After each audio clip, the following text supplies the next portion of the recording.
Om Shri Mahaganapataye Namaha. Yam Brahma Varunendra Rudra Marutaha Stunvanti Divyaisthavaihi Vedaihi Sangapada Kramopanishadair Gayanti Yam Samagaha Dhyanavastita Tadgatena Manasa Pashyanti Yam Yogino Yasyantam Navidu Sura Suragana Devaya Tasmai Namaha. Salutations to that God whom Brahma, Indra, Varuna and the Maruts praise with divine hymns, whom the Sama chanters sing by Vedas and their Angas, in the Pada and Krama methods, and by the Upanishads, whom the yogis see with their minds absorbed in him through the meditation, and whose ends the hosts of Devas and Asuras know not. Namaskar. For me, Bhagavad Gita is not a scripture. Bhagavad Gita is not a spiritual entity for me. On the other hand, for me, Bhagavad Gita is a practical guide to lead my day-to-day activities. We call it as bhava. Bhava means existence. When we say Ayushman Bhava, you exist with lengthy period or lengthy span of life. But in the process, we have a lot of conflicts in the life. We have a lot of problems, which we call bhava bandhana. That is, the attachments in the life makes you worry. The desires in your life haunts you like anything, which results in conflict. Every time I read Bhagavad Gita, my mother taught me Bhagavad Gita recitations, and I learned by heart in my childhood. As I grew up, I started trying to understand that. Today, standing at the age of 76, even now when I read Bhagavad Gita, a new dimension is coming before your mind. If you say Bhagavad Gita is not a scripture, in my opinion, it's science, it's arts, it's music, it's drama, it's literature, it is psychology, it is management, it is philosophy. Ultimately, it is quintessential knowledge of the great Indian heritage. As I said, it is telling us about the practical life with the reduced conflict. I don't say, for my level of understanding, it will not eliminate conflict. It's a changeover from the pleasant to the good. There are two concepts, preyas and shreyas. Preyas is full of desires. What appeases me, what gives me more comfort.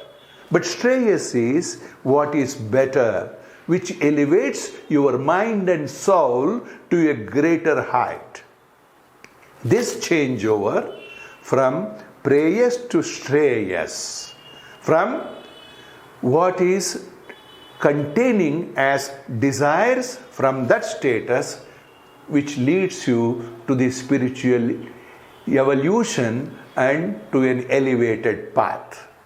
In the Western philosophies, we talk about existentialism, abstract, absolute, and surrealism. These concepts are also found in Bhagavad Gita. For example, in the chapter 1, they are trying to assess the strength and weaknesses of both the parties, that is Kauravas and Pandavas. Assessing the strength of the armies, their warriors, under the leadership, at one stage, they say, aparyaptam tadasmakam balam bhishmabhirakshitam.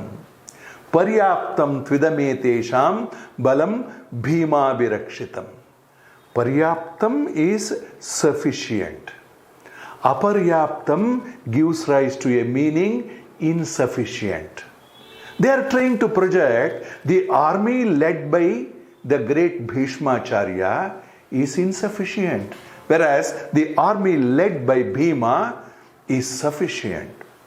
It is abstract. The Acharya Trayas, Shankara, Ramanuja and Madhvacharyas, in their bhashyas, that is critical description of the Bhagavad Gita, they give a new interpretation. Aparyaptam is more than sufficient. It is unlimited. Paryaptam is limited as compared to the limited army resources of Pandavas. The Kauravas' army is unlimited. In the Gita Dhyana Shloka, one shloka says, Sarvopanishado gavo dogdha gopala nandanaha partho vatsa sudhir bhokta dugdham gitamrutam mahat. All the Upanishads, what are Upanishads? They are germs of wisdom. The germs of wisdom have found a source by the penance and the austerities performed by great sages. So, Hrid Dhatu is the source for Upanishad. As though an egg is entering into the womb, conception takes place, it grows into fetus, the germs of wisdom of the Bhagavad Gita is compared to the Upanishad, where when it enters your mind and soul, it grows from within and elevates you to a very extraordinary status. I would like to deal, within the limited time given to me, the Bhagavad Gita as science, the Gita as psychology, the Gita as management, the Gita as leadership. I would like to quote a small episode in the history of science, that is Heisenberg's principle of uncertainty. It's a paradoxical statement. How do we describe a photon, a wave or a particle? Fathoming into the subtle dimension of nature, logical language can't function. Nuclear science calls it as wavicle. German scientist Werner Heisenberg propounded the theory of uncertainty. Uncertainty relation between position and momentum. Fundamental limit to know simultaneously complementary variables such as position x and momentum y. Principle of uncertainty is inherent in the properties of all wave-like systems in quantum mechanics. The exact position and the exact speed of an object has no meaning. When we know particle's position, we do not know its moment and vice versa. If we want to reduce position uncertainty by making a small wave packet, we need to add more waves, which means a bigger momentum uncertainty.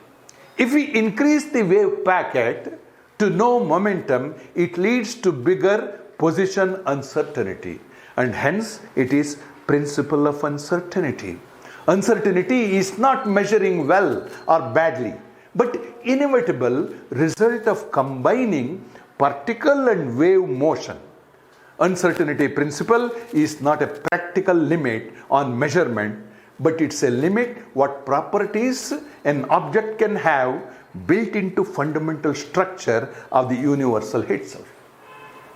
When we speak about theory of uncertainty, it is pertinent to speak about the Tao of physics from the scientist Fritz Cavrach, an Austrian scientist. In his book, The Tao of Physics, he speaks about Heisenberg and his meeting in the year 1972 and his dialogue. When Heisenberg was faced with a dilemma about speaking uncertainty in science, he postpones publishing his research. He comes to India, he meets Gurudev Rabindranath Tagore.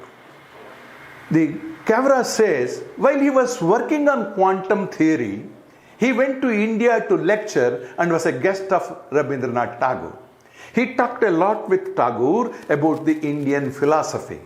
Heisenberg told me that these talks had helped him in a lot with his work in physics, because they showed him that all these new ideas in quantum physics were in fact not all that crazy.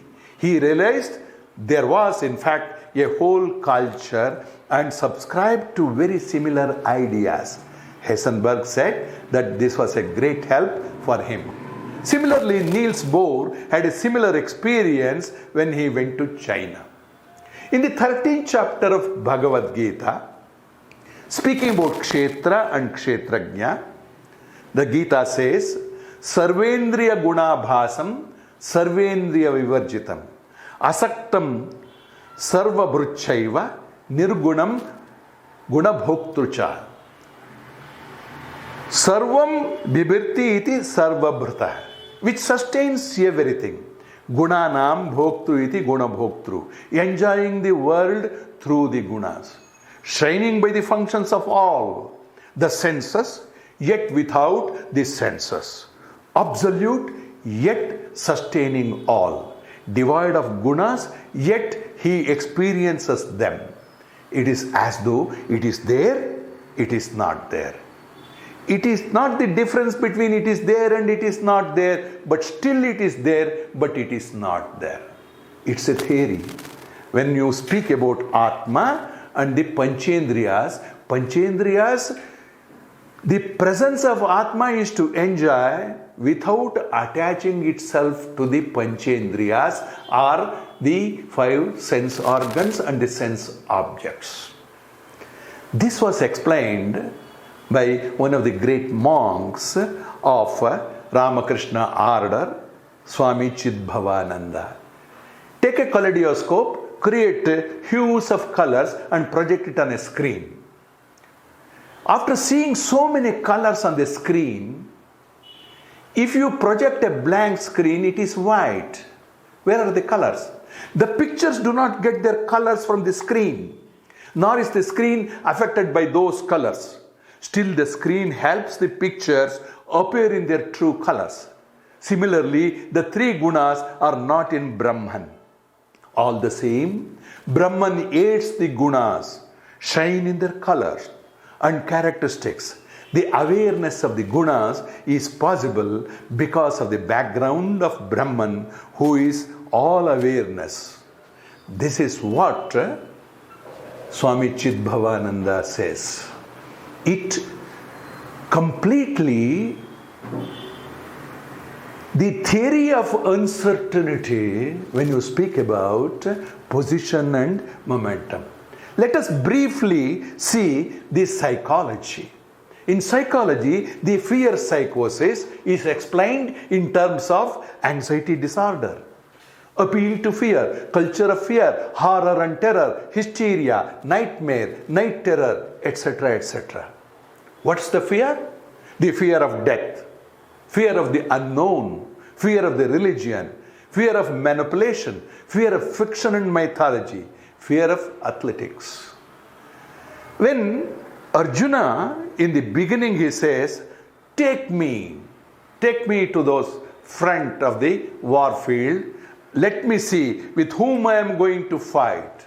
Senayor ubhayor madhye ratham sthapaya mechuta. Yavudetan niriksheham yodhukaman avastita. Kairmaya saha yodhavyam asmin rana samudyame. With whom I have to fight? Let me see. With ego, and he goes there. When he sees there, it is something like this. I know the traffic police inspector. So with that, I want to jump the red signal. I jump the red signal. Alas, there the police commissioner is standing to find me there. So what happens? It's a disturbed mind. The moment I see police inspector, I am afraid. Fear psychosis sets in. Drustvemam swajanam Krishna yuyutsum samupastitam sidanti mama gatrani mukhancha parishusyati. Limbs are failing. Mouth is drying up. Shivering in the body. Vepatuscha sharire me. Shivering in the body. Roma harshascha jayate. Heart palpitation. Gandhi vamsram sate hastat. The bow is slipping from the hands. The skin is burning all over. Unable to stand on feet. Illusions are in the mind. Brahmati vacha me manaha. Nimittani cha pashyami. I am seeing bad omens. This is a perfect psychological disorder condition, which we term it in psychology as fear psychosis. What was he established in Mahabharata, giving the practical example. That is how I say Mahabharata is only to lead practical thing. From psychology, let us briefly go to the management. What is action? What is karma? Annat bhavanti bhutani parjanyat anna sambhavaha. Yajnat bhavati parjanyo yajna karma samudbhavaha. From food, beings become. From rain is the food produced. From yajna, rain proceeds. Yajna is born out of karma. Bhutani is living beings. Anna is sustenance. Parjanya is productivity. Yajna is a selfless endeavor. Karma is action. They are all interlinked in a cycle. This selfless endeavor, yajna, will result in production of food and sustenance of all. You can apply it to the management condition where the workers they produce, that is how they get bonus and pay. The productivity is there. When they get money, they sustain. Including the manager, they do their karma perfectly. That action takes you. Karma brahmodbhavam vidhi. Brahmakshara samudbhavam. Animal just born is able to stand upon its feet and search the nipples of the mother to suck milk. Only human beings, we have to take the infant and feed it ourselves. So when karma, the action is inborn, we see what leaders project us in the management. Krishna, he had achieved all status in Mahabharata. He was referred to as God, but still he preferred to wash the horses in the stable of Pandavas. Name parthaste kartavyam trishu lokeshu kinchana nanavapta mavaptavyam vartayevacha karmani. There is nothing in the three worlds, O Partha, that has not been done by me, nor anything unattained what may be attained. Still I engage in action. Yadi heyam na varteyam jatu karmanya atindritaha mama vartmananu vartante manushyaha partha sarvashaha. Had I not worked, had I not done my karma, all the people will follow me. Karmannaivahi samsiddhi asthita janakadayaha. The rishis like Janaka also, they did the work through karma only. There is a conflict in day-to-day life. This conflict and the existence, what I spoke in terms of bhava, how do you face them? There is something called conscience. How we are dictated by the conscience. In Christianity, we call it as call of the soul. In Islam, we call it as taqwa. In Buddhism, we call it as intention. In Jainism, we call it as sankalpa himsa. What you have undertaken, that I will abide by this. even in the mind, if you proceed like that, then it becomes a sankalpa himsa. In Hinduism, we call it as conflict of mind. In the mind, everything is coming up. You have to control the mind. Chanchalam hi manaha Krishna pramati balavadridam tasyaham nigraham manyo vayuriva dushkuram sudushkaram. The mind is not controllable. It is erratic, disturbed, very powerful and stubborn. Oh Krishna, I think that to control it is difficult as trying to control the wind. The mind is turbulent. It creates upheavals in one's consciousness in the form of hatred, anger, lust, greed, envy, anxiety, fear, attachment, etc., etc.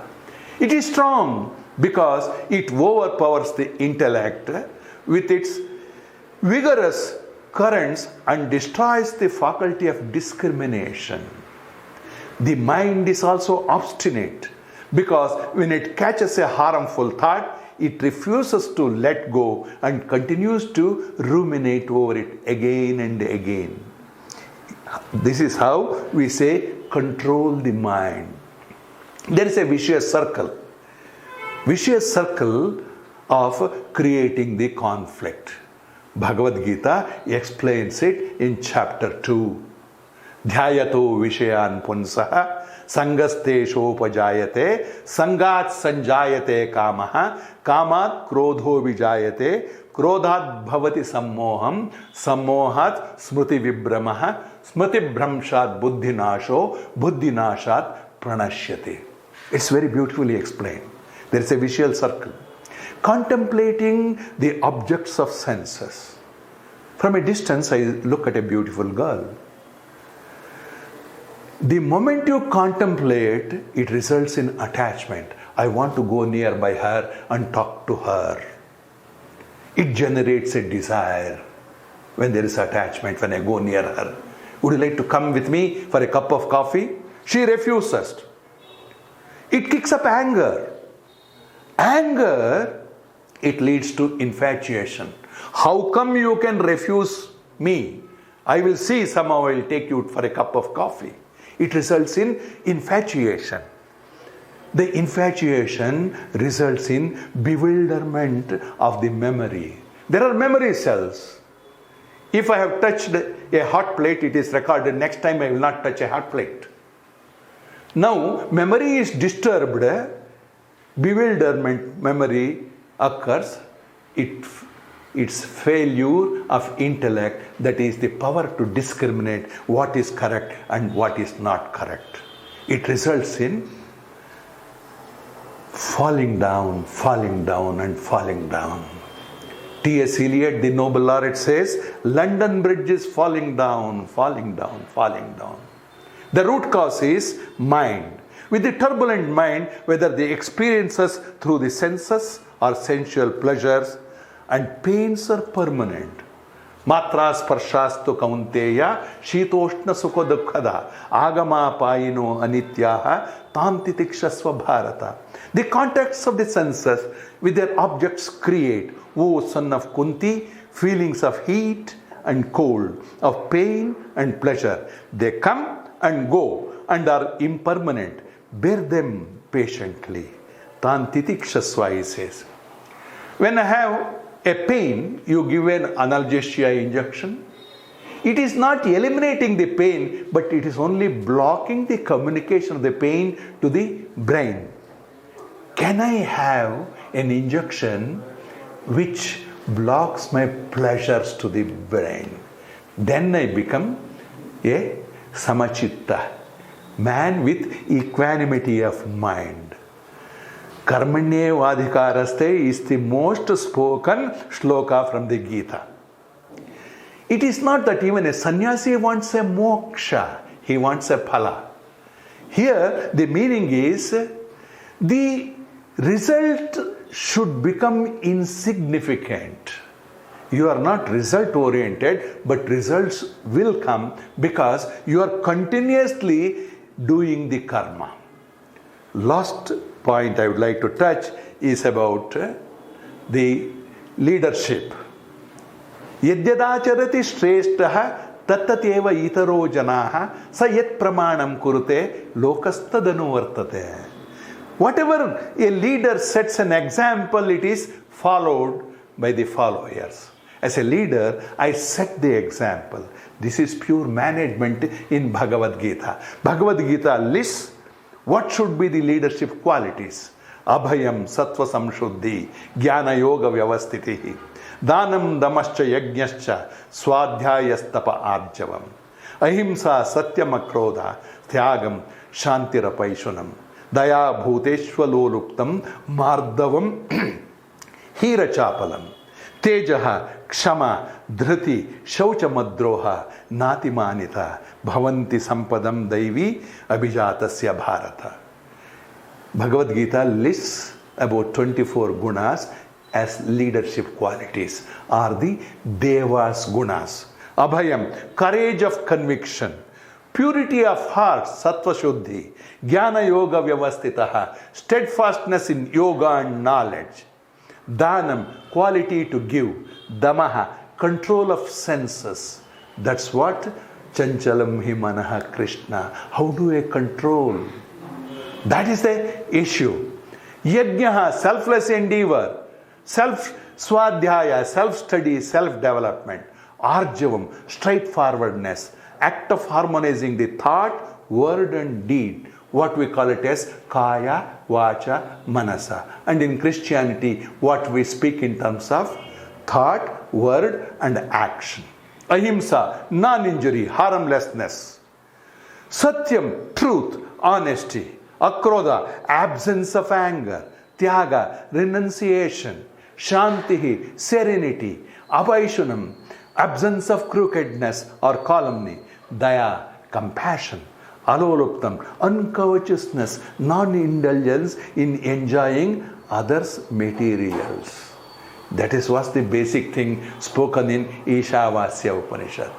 Ishavasya midaggam sarvam yatkinchat jagatyam jagate tena tyaktena bhunjita ma gradaha kasya svidhanam.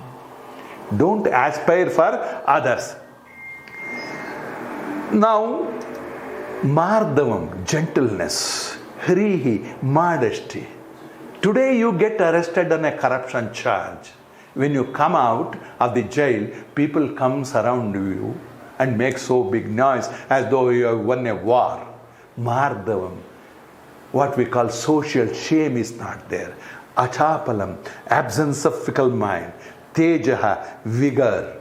Kshama, forgiveness. Dhritihi, fortitude.